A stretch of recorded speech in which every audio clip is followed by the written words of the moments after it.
নমস্কার, আপনারা নিশ্চয়ই সুস্থ আছেন, ভালো আছেন।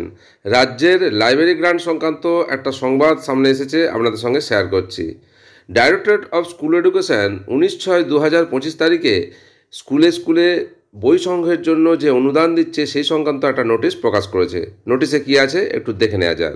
রাজ্যের 2026টি মাধ্যমিক ও উচ্চ মাধ্যমিক স্কুলকে 20,26,00,000 টাকার লাইব্রেরি ফান্ড অনুমোদন করল স্কুল শিক্ষা দপ্তর।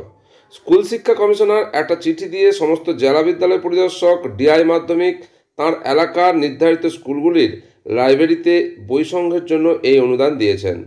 প্রতিটি স্কুলকে 1,00,000 টাকার অনুদান বরাদ্দ করা হয়েছে। মোট 25টি শিক্ষা জেলাকে 5টি সেটে ভাগ করা হয়েছে।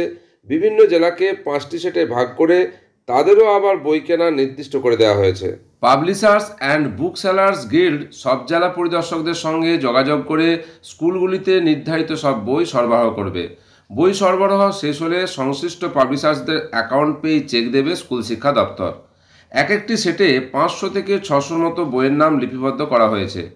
All post graduate teachers welfare অ্যাসোসিয়েশনের রাজ্য সম্পাদক চন্দন গড়াই বলেন, ছোট স্কুলগুলির লাইব্রেরির বই কেনার অনুদান দেওয়ার ক্ষেত্রে স্কুল শিক্ষা দপ্তর, কমিশনারেট এবং ডিআইদের অনীহা চোখে পড়ছে।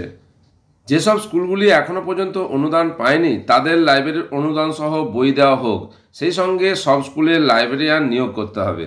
স্কুলের লাইব্রেরিগুলির বই কেনার জন্য রাজ্য যে লাইব্রেরি গ্র্যান্ট অনুদান করছে সেই সংক্রান্ত যে নোটিশ বা তথ্য সামনে এসেছে তা আপনাদের সঙ্গে শেয়ার করলাম। আপনারা সকলে সুস্থ থাকুন, ভালো থাকুন।